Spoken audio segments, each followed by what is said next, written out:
Hey everyone, Chris Sawyer here. Welcome back to the Varietal Show. We are having some fun here. I have got my great sommelier friend from the old days. Like we've known each other. We are crisscross, kind of, because Chris Shackelford, Chris Sawyer, and his dad, Jim, who's sitting here with us.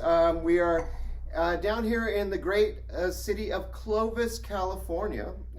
For those of you that do not know it, it is we could call it near Fresno, or we could call it the a path to get to Yosemite. Either way you can call it. Yeah. But the fact is, we are down here in this amazingly. This is where you go to eat. Is in this town of Clovis. Yeah. You are in these two blocks right here. And I think that the great thing about Chris and I, and we've known each other for quite a while, like, 15 to 20 years at this point, and we've been sommeliers, and we're going to talk about their great restaurant here in just a moment, but, you were really, I got to know you from the Central Coast, and we're not on the Central Coast, are we? No, we're not on the Central Coast. I mean, that's where I originated. I'm, being from San Ynez Valley and Santa Barbara County and that area. I spent a lot of time there. That's where I kind of became a somm and cooked a lot down there. But and then wine competitions and God, what else? I mean, we've done a lot. Hospice de Rhone. Hospice de Rhone.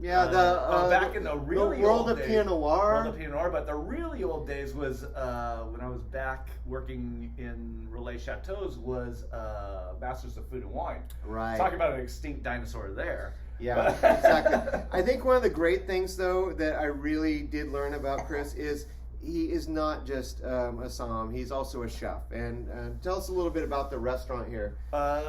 This restaurant, we've been here for 16 years, and it's kind of a culmination. Before it was me, my dad, my brother. And it was kind of a culmination of lots of different experiences. I mean, just from building things to managing things to cooking, wine, and everything. The original just building of it was kind of more like a lot of different talents that went into one, and as time's gone on, it's kind of become more just a focus of myself and my dad, and now it's like kind of like the COVID thing has really made it turn, and we've brought it back to where I kind of started in this industry, and the Italian food. I mean, 5 years into my career, but where I did the best was in Italian cuisine and very traditional with just kind of hints of California in it. And so that's kind of where we're doing now, and we've kind of switched it over, even though we still hit, like the little Southern cuisine or little New England cuisine kind of mixed in, or some Spanish or some French, because I have worked everything from German to every cuisine. I don't know, I've had a job in almost every cuisine that there is. Me too. To be really Same honest. with the wine list. The wine list, there's, it's maybe 10% Italian, 10% American, 10% French, 10%. It's 10% of everywhere in the world. Yeah. So we kind of do the Italian thing, but we do draw a lot into it. So it's Trelio, or tell the Trelio. Trelio. I only know that, and you know what? Anybody that says any different, quite honestly, it comes from two people's names, Tressa and Leo, spelled L-I-O. Yeah. That's where it comes from. So if you take Tre and Leo, it's Trelio. Trelio. But you have to almost like slur it together. Slur it together, yeah. So we're tasting a wine right now that you pulled out, like a little Albarino? No, actually, this is... What did you get? So this is Claudio Vio's Pigato, which is from Liguria. So it's funny about Liguria. It's funny about Italy in general. Italy is funny. So this is actually Vermentino. Oh, but no wonder in it smells so good. In Liguria, they more or less say like, no, it's not Vermentino. Yeah. It's Pigato. But anywhere you go in Italy, you say it's Sangiovese. You go down somewhere else, they say, no, it's not Sangiovese. It's something else, even though it's Sangiovese. That's Italy, though. Yeah, they want to keep. They hold on to their names. They hold on to their place names. And so this is Pigato. So we're just going to call it Pigato. Very good. Yeah, great wine. I love this wine just because it's very middle of the road for Vermentino. Yeah. It's not like on that super dry, super crazy seashell-y side. It's not on that fruity side. Kind of a little bit overdone. It's right down the middle. Very good food wine. That's what I love about this wine. Yeah, that's great. What would you pair this with from your menu? For my menu, I go to, we do a pasta dish of Ito pasta, which is down in Central Coast. Brian Teresi, he makes great pasta. But we do it with like a little bit of a heavily pecorino hit pesto that we use arugula, sage, and thyme with. And we do it with shrimp, grilled shrimp. So the grilled shrimp portion adds like that little touch to it. But you also don't have that super intense herbalness of like basil gives to pesto. It's a little more of a peppery, mild type of pesto, and then the pecorino gives it a sharpness that works really well with this wine. Dad, have you had that dish? I have not. I stay away from pasta as much as I can, but there's an interesting term with the sage. Yeah. The sage that we get from the restaurant comes from the post office up north of here in Friant. Wow. There's some wild sage. By trade, I used to be a botanist, and so I could see plants from a long way. And there's this wild white sage plant, growing next to the post office. And so, guess what I do on my way to work once a week? I bet you stop by with your little pruners. I pick sage. Yeah, Pick sage. Nice. Yeah, great wine for it though. Oh, it's great. And here we are. Clovis is a warm zone here. I mean, very warm. It can get hot. You're extremely hot. You're really at the base. I mean, we're starting to move up into the foothills of the mountains. On your way to Yosemite, on your way to Kings Canyon, which Sequoia. I mean, just unbelievable. We're traveling around California. I just did one up at Taste with Tracy and Mark, and their great thing up in the Sierra foothills. But here we are, kind of just down southern part of that, like probably. I don't know, it's about a couple 100 miles down here from up where they're at in Plymouth in Amador County. But, this is a different zone of California, and that's why California is so interesting. Is like you can go all over California. I was just down in the desert, and the desert actually is the desert. It's like it's actually hot and stuff, you guys. But here, I just like this is a good balance kind of weather pattern here. You got a bigger kind of area that you're a little bit more exposed to wind too. Yeah. So it's helpful. So here we are getting into our 2021, but a positive movement forward instead of last year, kind of hard. But what are you going to be, what are some of the specials kind of going into this part of the year here into the summertime and fall? For us, everything's kind of special. Like we change the menu completely all the time. For me, like 3 weeks on the same dish. Yeah, it's kind of complacent. Yeah. So I don't know. Love that. I mean, we're lucky that we deal with like 2 or 3 like major farmers in area. We have Kong Thao, which is not relatively known in our area, but in the LA area, extremely well known for supplying Rustic Canyon, Republic, and all those places through the Santa Monica and Hollywood farmers markets. He's amazing. His product's amazing. So that's like kind of a starting point for a lot of things. We don't start with center of a plate here. We start with what people are growing. We're lucky that we have a goat cheese creamery called Rocky Oaks here that does about 8-10 different styles of goat cheese. So that's always a starting point for dishes for us. That's a really great lead. They also do our eggs and everything else, and then for us, it's like comes down to pastas and center of plate. We do a lot of whole animals, so Lano Seco, a couple other. We have one of our farmers here for lamb is a supplier for Superior, so we're kind of lucky that we have pretty much everything that can come to our door. I for all of you guys out there that the little mini oranges, the Halo brand. I just drove by it today. Like I buy that stuff for my son all the time, and I just went by the little factory right there. Okay. Well, I drove over here from down in Palm Desert, but I came on 210 to 10.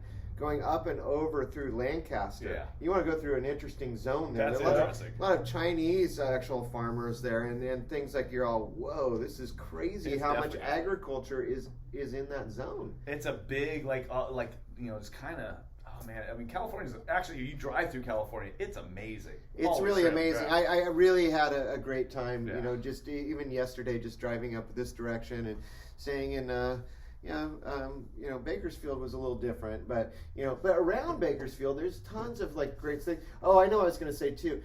I came across a whole caravan of garlic, like these big garlic bins, and you can see every single one of them. How many of those are we going to buy? Not as many as these trucks are holding in our lives, because this is like massive trucks of garlic, just a big garlic, and you're like, oh wow, that's where it is. Okay. It's normal. And it's usually 2 trailers worth. Yeah, it's always 2 trailers. All of them were 2 trailers. That's what I'm saying. It was a total caravan that I had to pass. You need to come hang out and here. It smelled like like it. It smelled like garlic too. Oh, yes. Yeah. Gotta come hang out on the 99 and all these farm roads during harvest season. It's amazing. It's amazing how much product is coming out of here. Yeah, tomatoes especially. I've been it's crazy. It's crazy. And then watermelons, tomatoes, anything everything. melon, anything cabbage, anything. Yeah. I mean, and from Bakersfield, it's usually carrots. A lot of carrots. There.